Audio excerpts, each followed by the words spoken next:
now entering the truth zone, deep into the vortex of the information revolution with your host, Michael B.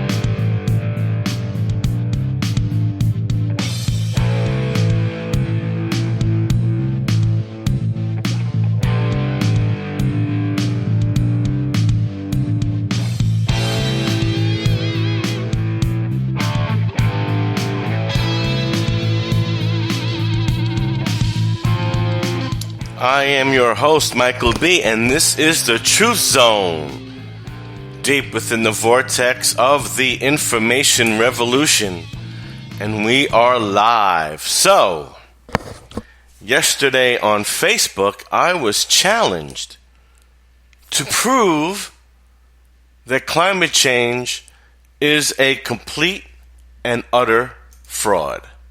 So that is what I'm going to do today. And I love it when from time to time over the years, I've been challenged to prove something. That's a lot of fun for me, and I kind of get a charge out of it because, well, in high school debates, I'm undefeated, and in representing myself in court civilly, I'm also undefeated, 5-0, and I'll say one tie, because it was a two-part thing, and I got one of them, didn't get the other, but the other dropped off anyway. And I actually beat the IRS, also self-represented, in a spousal relief situation with my ex-wife. So I've got a pretty good track record.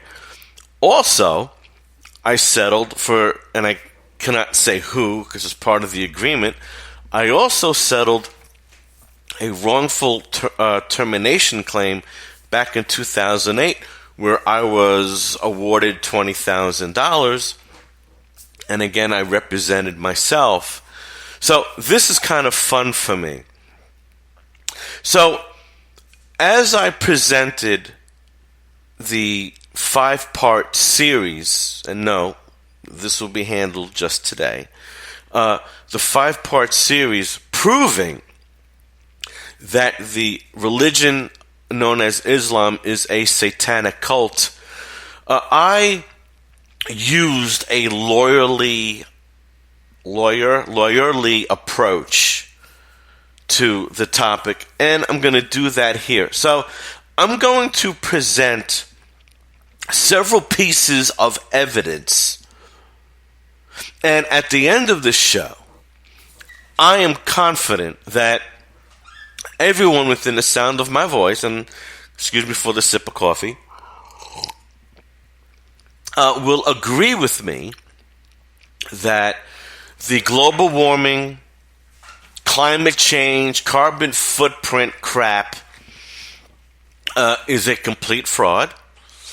It's a complete fake agenda, which, by the way, Earth Day, that was created in the Soviet Union, by the way. So was frivolous and uncontested divorce. But that's a whole other subject. The liberalism that we're seeing in America today is nothing more than the Communist Manifesto transferred from Soviet Russia into the United States. And this global warming nonsense, this fake science agenda, is simply that. It is a communist tactic to redistribute the wealth. No, not put it in the hands of everybody and have a level playing field. No, it's to redistribute the commonwealth of the masses and individual nations and put that wealth into the hands of the global elite, a very, very small scintilla population of the world, while the rest of us get to bathe in the world of mediocrity and poverty. That's what this scam is.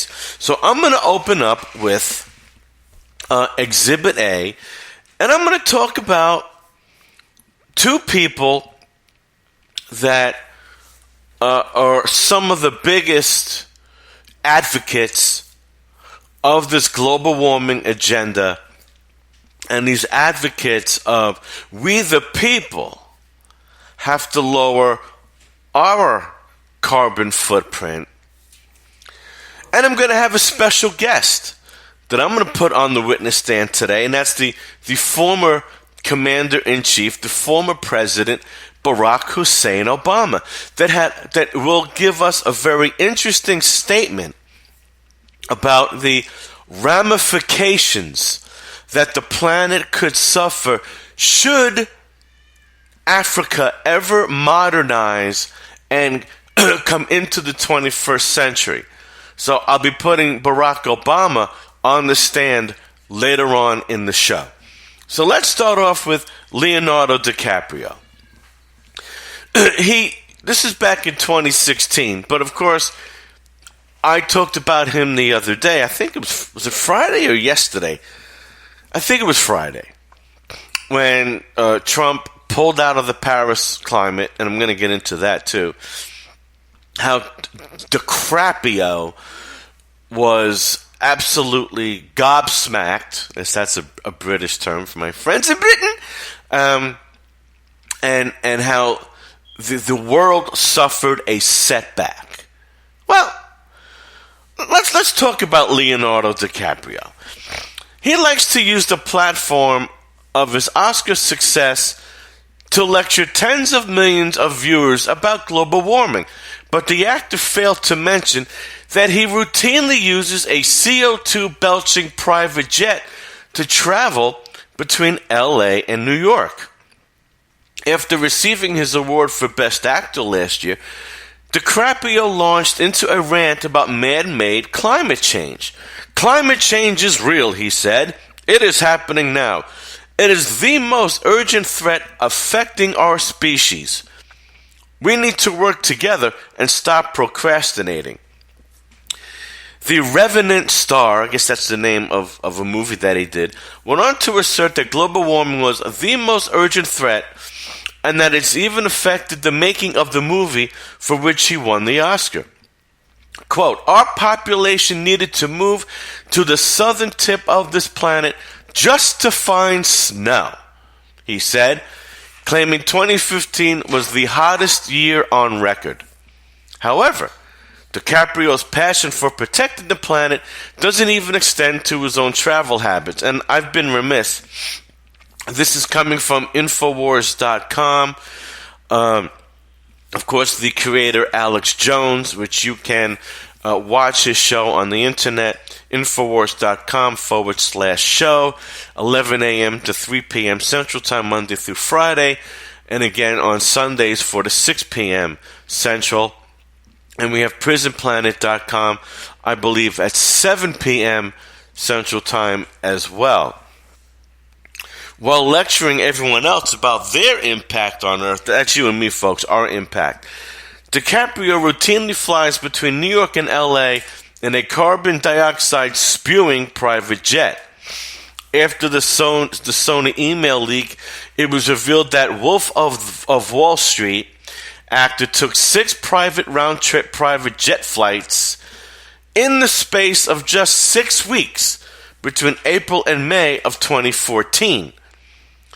Travel records also show that DiCaprio took a private jet from LA to Las Vegas and stayed in Sin City for just 8 hours before flying home again. Quote, each time the studio picked up the cost of the plane as well as catering and car service at the departure and arrival destinations, report the Daily Mail. DiCaprio's hypocrisy is even more evident given his financial support for Green World Rising, which encouraged visitors to its website to lighten their carbon load and even includes a CO2 calculator to help people take meaningful action to reduce their carbon footprint. Now, what people might not understand is that trees need carbon dioxide to survive and to grow. And maybe people don't realize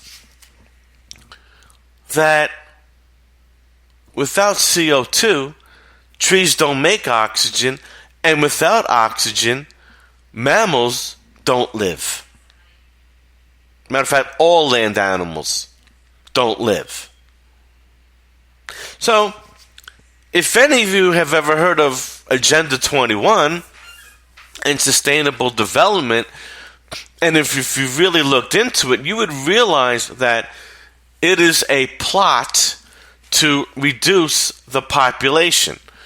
Now, Agenda 21 has morphed into Agenda 2030, which is basically creating a global technocracy, making human beings obsolete. And the main goal of Agenda 2030 is to create a human elite class and a mass human slave class to run the machines while the elites get the best of everything. I know this sounds like a science fiction movie, but I urge all of you to check out Agenda 2030 and then find out what several analysts have to say. So let's go to Michael Savage. Now, Michael Savage is an independent radio host, SavageNation.com. Michael Savage has 7 doctorates. Yes, 7. Michael Savage isn't beholden to government or mainstream media money. He is 100% independent. So, Mr. Savage states, he talks about Leonardo DiCaprio. Leo should spend an afternoon on dry land reading some of the actual science. He can start with my book, Government Zero, which I talked about last week as well, in which Savage wrote extensively about independent research, notably the Vostok ice core samples. Those samples are evidence that must be included in any and all discussions about so-called man-made global warming. The samples were obtained by drilling down into the ice above Lake Vostok in Antarctica to a depth of 10,000 feet. French and Russian scientists obtained deep core samples, allowing them to look at, among other things, the history of temperature and carbon dioxide over the past 420 years. Michael Savage won't rehash all the information that he provided in Government Zero, but he'll give the highlights. These samples prove, for one, that CO2 is not causing global warming. They suggest precisely the opposite. Sorry, I lost my place because I had a post on Facebook. Because they show the increases in CO2 in the past always occurred after average global temperatures rose. They also show that hundreds of thousands of years ago, both global temperatures and CO2 levels were much higher than they are today. Much higher. And I wonder what the effect on our automobiles and our electric consumption was thousands of years ago. I don't have the data on that, but we can all speculate as to the damage caused by man's carbon footprints thousands of years ago. Right. Michael Savage doesn't think that he has to try too hard to prove to most readers of this book that global warming is a hoax fabricated for political and monetary ends. But he does want you to know the science backs up that claim 100%. If you have doubts because all you've heard for the past 8 years is the science is settled, and that virtually every climate scientist agrees. Because Michael Savage is a scientist himself, just writing the words "the science is settled" galls him. One thing every real scientist knows is nothing is ever settled. If that were true, we'd never have heard of Albert Einstein. Newtonian physics would have simply been settled science. So, carbon emissions in the distant past were much, much higher. So let's go to Larry Tomczak Ministries. And we're going to talk about Al Gore, which, by the way, I talked about Mr. Gore last week also. His energy consumption is 10 times more than the average American household. 10 times more, okay? So I don't see Mr. Gore reducing his footprint. So let's go into Larry Tomczak. This goes back to 2016. The sky is falling. The sky is falling. Wake up before it's too late. Soon, Al Gore's An Inconvenient Truth will celebrate its 10th, now 11th anniversary. The film revealed the grave threat of global warming. On January 26, 2006, the Washington Post stated, "Al believes humanity may have only 10 years left to save the planet from turning into a total frying pan." Larry Tomczak's Tennessee neighbor won an Oscar and Nobel Prize for sounding the alarm in book and film as a climate control Cape Crusader. Gore crisscrossed countries, waving his arms passionately, declaring, "We can't wait. We have a planetary emergency. The future of human civilization is at stake. Global warming is the greatest challenge we've ever faced."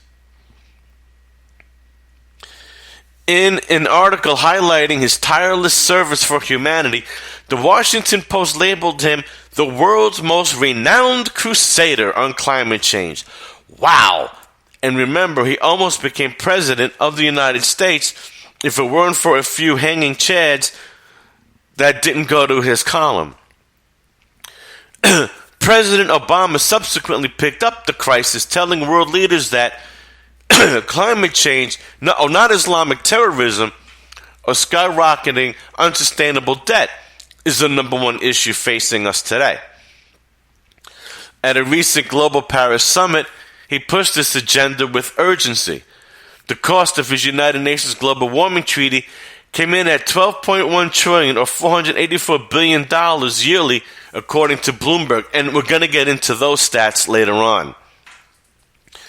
Gore's efforts made him an environmental hero, but took a tragic toll on his marriage. His marriage of 40 years to Tipper ended in a shocking divorce.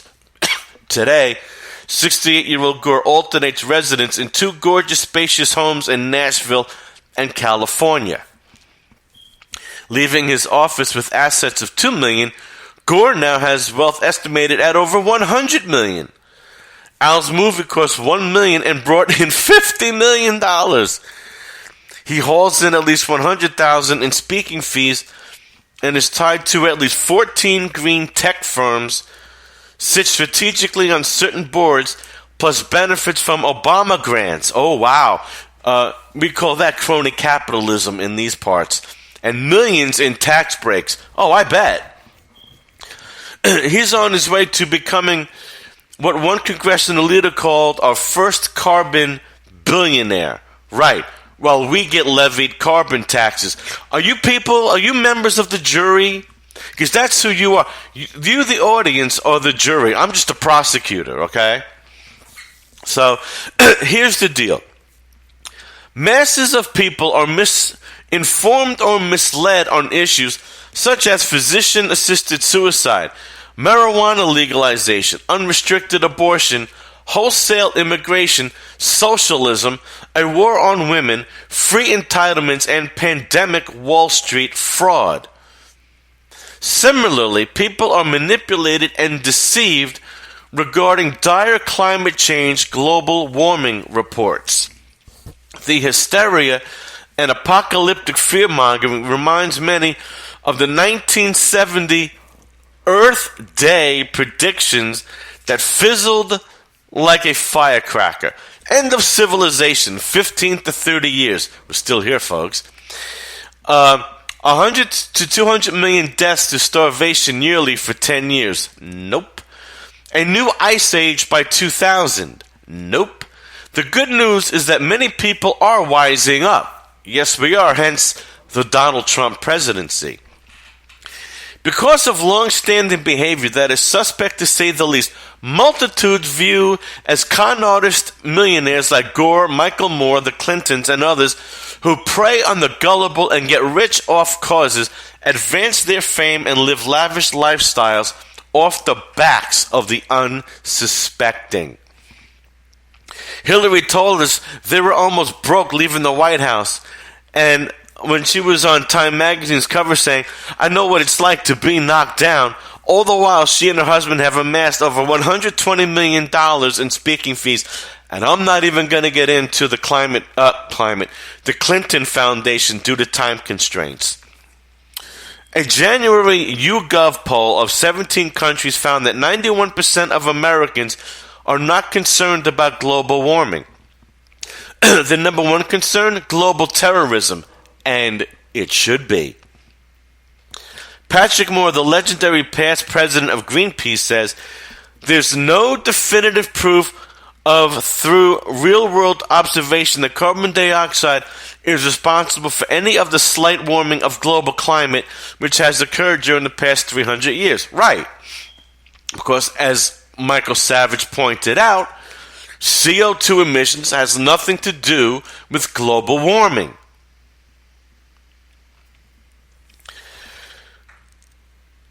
Let's see. Yes, he rejects the science is settled and the debate is over. Notice how he is the past president of Greenpeace. Yeah, because he saw the light. Greenpeace is full of crap. Recently, even the Supreme Court weighed in with an extraordinary rebuke to President Obama's attempt to control carbon emissions. What else do we got? So, let's see. Rising sea level. Let's get to the 10 years of Al Gore's Inconvenient Truth, guilt, fear-producing predictions, which have never come true, by the way. 1. Rising sea levels. Inaccurate and misleading. Al Gore was even discovered purchasing a beachfront mansion. Increased tornadoes have been declining for decades. New ice age in Europe. They've been spared. It never happened. Southern Sahara drying up. Completely untrue. Massive flooding in China and India. Again, didn't happen. Melting Arctic. False. 2015 represents the largest refreezing in years. Polar bear extinction. Actually, they're increasing. Matter of fact, I want to jump real quick to an article by the Daily Caller on that. Polar bear numbers still on the rise despite global warming. The new population estimates from the 2016 Scientific Working Group are somewhere between 22,633 to 32,257 bears, which is a net increase from the 2015 number of 22,000 to 31,000. The current population numbers are a sharp increase from 2005's, which stated only 20 to 25,000 bears remained. Those numbers were a mere increase from estimates that only 8,000 to 10,000 bears remained in the late 60s. Until the new study, bear subpopulations in the Baffin Bay and Kane Basin, were thought to be in decline due to overhunting and global warming. The new report indicates that is not the case. Scientists are increasingly realizing that polar bears are much more resilient to changing levels of sea ice than environmentalists previously believed, and numerous healthy populations are thriving.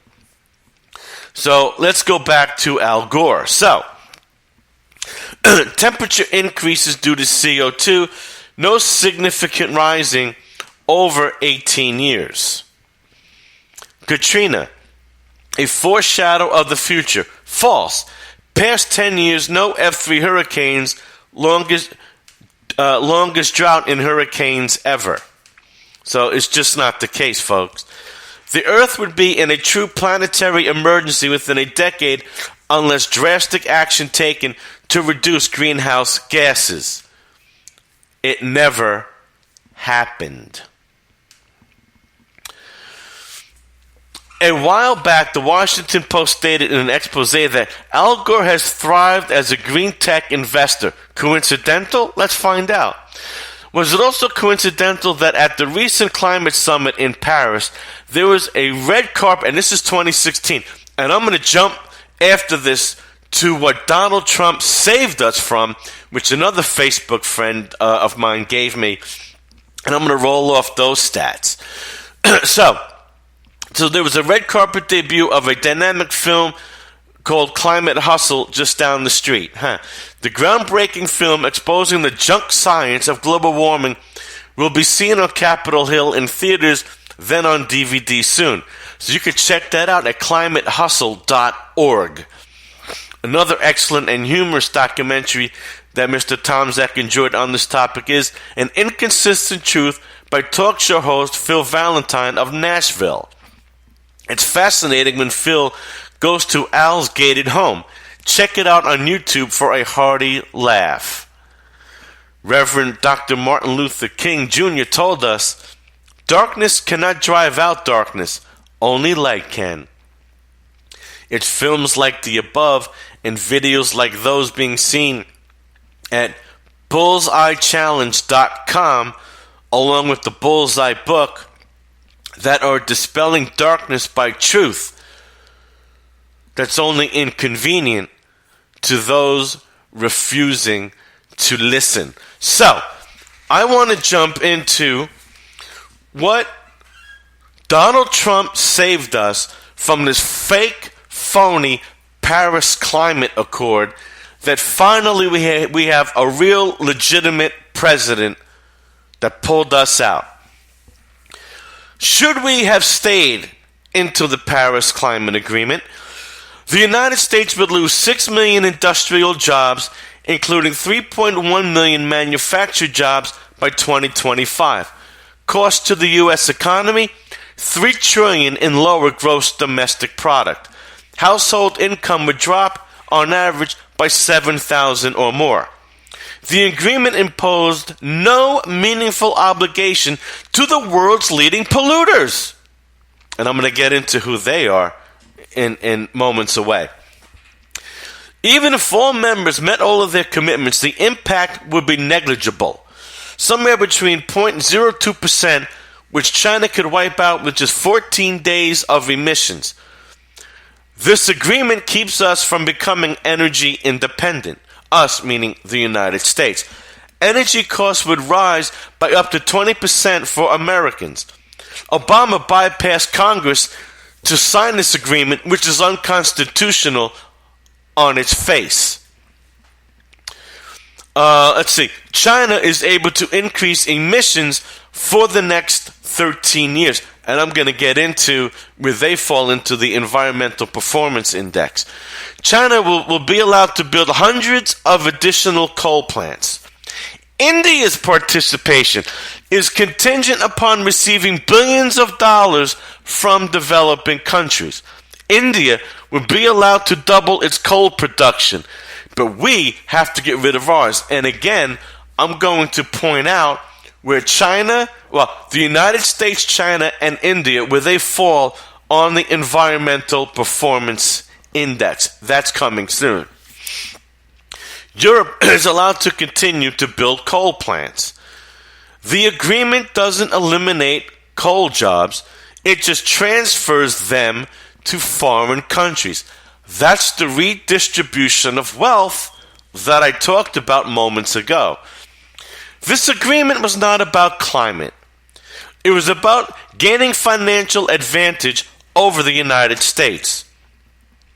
It was nothing more than a massive redistribution of U.S. wealth to other countries and to the elites who invest in programs that will be funded by the trillions that would have been taken from American taxpayers. Now, as I mentioned in those statistics, China and India, under this agreement, by U.S. taxpayer funding and the elimination of our coal industry, would be allowed to double their coal industries. Well, let's find out where these countries sit. In 2014 EPI Environmental Performance Index ranking, the top 5 countries were Switzerland, Luxembourg, Australia, Singapore, and the Czech Republic. The bottom 5 countries were Somalia, Mali, Haiti, Lesotho, and Afghanistan. The United Kingdom was ranked 12th, Japan 26th, the United States 33rd, Brazil 77th. Now here it comes. The United States of America is 33rd. China 118th on the Environmental Performance Index. India came in at 155. So I ask you, is this a United States climate change issue, or is this a global climate change issue? If this is a global warming problem, if this is a global carbon footprint problem, why then would you diminish the coal industry from a country that is ranked 33rd best on the Environmental Performance Index and transfer it to 2 countries, China and India, that came in 118th and 155th respectively? Now, why would you do that? Would you leave your children with a convicted pedophile? I don't think so. So, just on that face, just what I've presented to you in 30 minutes, and I've got more, do you truly want to believe that this global warming is legitimate? Do you really want to? So I'm going to continue on. So Al Gore, in his fraudulent movie, talked about the Arctic ice disappearing, rising sea levels, floods, polar bears drowning to death. Well, we have an article here published by Ice Age Now Info. Climate shock. 90% of the world's glaciers are growing. A new NASA study released on Friday. Now, I got to refresh my... Oh, it was 2016. So, this is 7 months ago, because it was in November. Admits that ice is accumulating in Antarctica. Satellites measurements show an 82 to 112 gigaton a year net ice gain. That's 82 to 112 billion tons per year. 9 zeros. It's hard to comprehend how much ice that really is. So let's put it in perspective. Let's assume that they're talking short tons, 2,000 pounds. That's about the weight of an old Volkswagen Beetle. Those old Beetles measured 14 feet long. Multiply 112 billion by 14 feet, and you get 1,560 billion feet. Divide that by the distance from the Earth to the Moon, 239,000 miles, and you have a string of Volkswagen Beetles stretching all the way to the Moon. Not once, not twice, but 45 times, all the way to the moon, ladies and gentlemen. That's a hell of a lot of new ice. Every single year, and we're worried about global warming? Not only is the Antarctic ice sheet growing, NASA admits that the growth is actually reducing sea level rise. Who'da thunk? This also confirms what the author's been saying all along. Antarctica contains 90% of the Earth's ice. If the Antarctic ice sheet is growing, wouldn't that mean that more than 90% of the world's glaciers are growing? Here are excerpts taken from NASA's own website. A new NASA study says that an increase in Antarctic snow accumulation that began 10,000 years ago is currently adding enough ice to the continent to outweigh the increased losses from its thinning glaciers.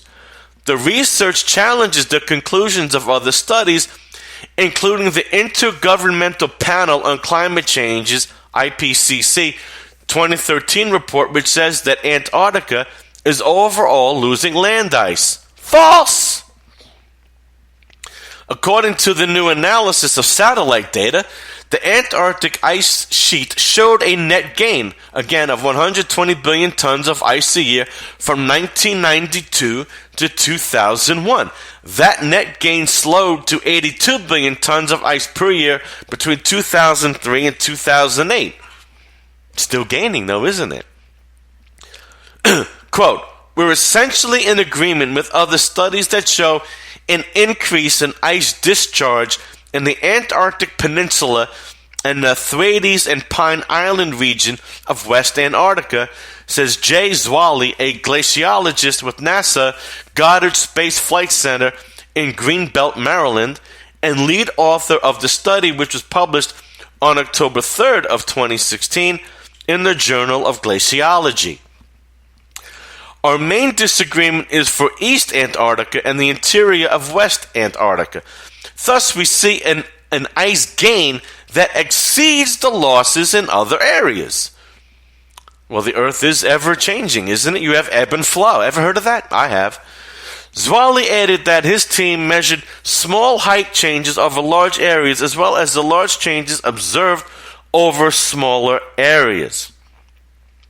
They also used information on snow accumulation for tens of thousands of years derived by other scientists from ice cores to conclude that East Antarctica has been thickening for a very long time.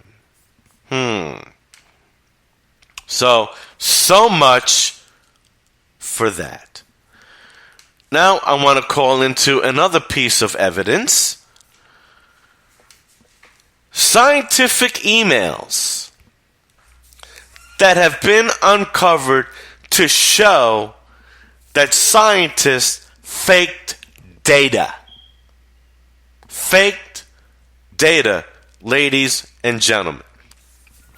And this comes from a mainstream media outlet, the Washington Times, back in 2011. The latest release of 5,000 emails from the University of East Anglia's Climate Research Unit reconfirms what the 2009's ClimateGate files established. Those were the UCLA emails, as I recall. Global warming is more fiction than science. The basic problem with climate research is that it is at best soft science. I like to call it pseudoscience. And this leaked correspondence demonstrate just how unsettled it is. Observations do not show rising temperatures throughout the tropical troposphere unless you accept one single study and approach and discount a wealth of others, one scientist wrote.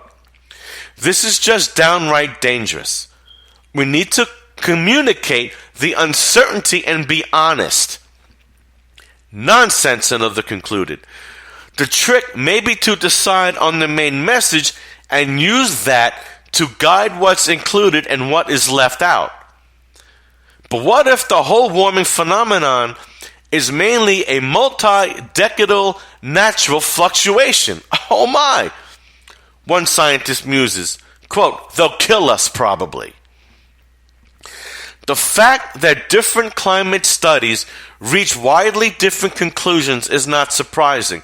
Much of the global warming debate centers on the output of highly questionable computer models that conjure figures from scarcely understood variables, dubious raw data, and gaping holes filled with assumptions that usually confirm that researchers' biases.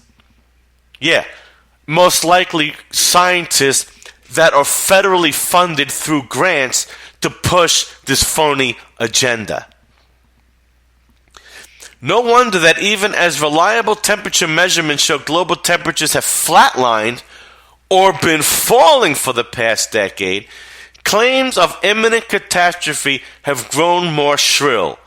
Garbage in, warning out.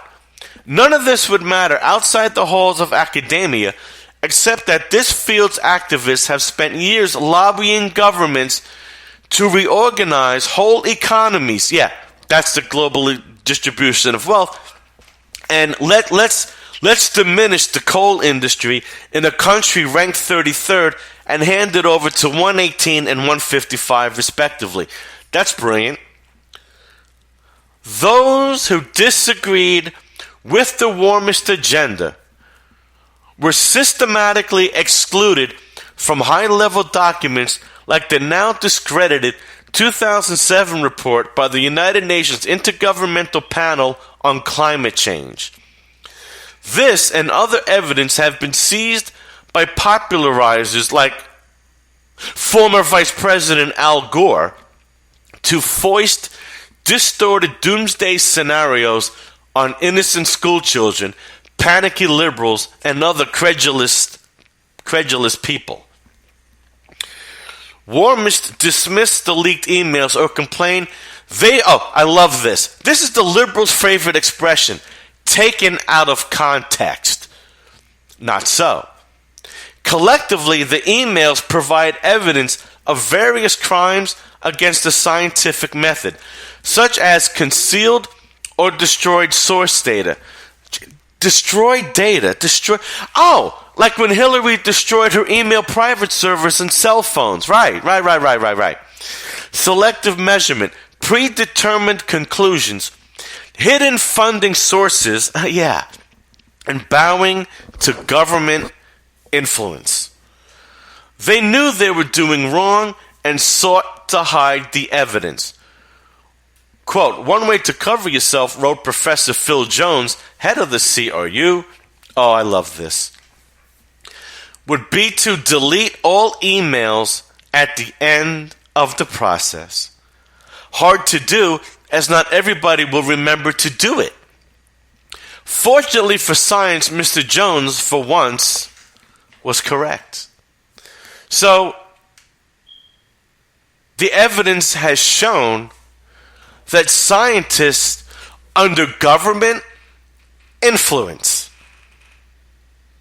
fabricated and falsified global warming evidence and admitted through inter-discussions via email that they were doing so. And if the real data came out, one scientist, and of course, they weren't literally be killed, but he said, they kill us. Yeah, that's right. So, I want to conclude with former President Barack Obama. This is coming from ZeroHedge.com. Turns out politicians do occasionally keep their promises. For example, in 2008, Obama vowed to bankrupt the coal industry. By imposing massive fines on greenhouse gas emissions, Obama made the following statement to the San Francisco Chronicle in 2008. So if somebody wants to build a coal-powered plant, they can. It's just that it will bankrupt them because they're going to be charged a huge sum for all that greenhouse gas that's being emitted. In fact, 6 of America's largest public coal mining companies, including Walter Energy, James River, Patriot Coal, Alpha Natural Resources, Arc Coal, and Peabody Energy have all filed for bankruptcy over the past 2 years, destroying billions in shareholder value and leaving thousands of people unemployed in Kentucky, West Virginia, Ohio, and Pennsylvania. And Ohio voted for Obama twice. Talk about suicide by socialism. Per BLS data, coal mining jobs, and that's, I believe, this Bureau of Labor Stats, coal mining jobs in the U.S. peaked around 90,000 at the end of Obama's first term, but have since declined by over 42% to around 50,000 as mining companies have filed for bankruptcy and shuttered, also known as closed down mines. So, I am now going to put Barack Obama on the stand. President Barack Hussein Obama, would you please tell us what the ramifications in your mind, based on your extreme expertise on the carbon footprint discussion, could you please tell us, very clear words, what the ramifications to the planet would be should the continent of Africa enter the 21st century? Africa, we're going to all have to work together to find ways in which collectively we reduce carbon, but we make sure that there's some differentiation so that countries that are very wealthy are expected to do more, and countries that are still developing, obviously they shouldn't be resigned to poverty simply because, the West and Europe and America got there first. That wouldn't be fair. But everybody's going to have to do something. Everybody's going to have to make some important choices here. And, I expect that it's going to be your generation that helps lead this, because if we don't, it's going to be your generation that suffers the most. Ultimately, if you think about all the youth that everybody's mentioned here in Africa, if everybody's raising living standards to the point where everybody's got a car and everybody's got air conditioning and everybody's got a big house, well, the planet will boil over unless we find new ways of producing energy. So, President Obama said the world will boil over if Africa gets air conditioning. The plaintiff rests. My name is Michael B.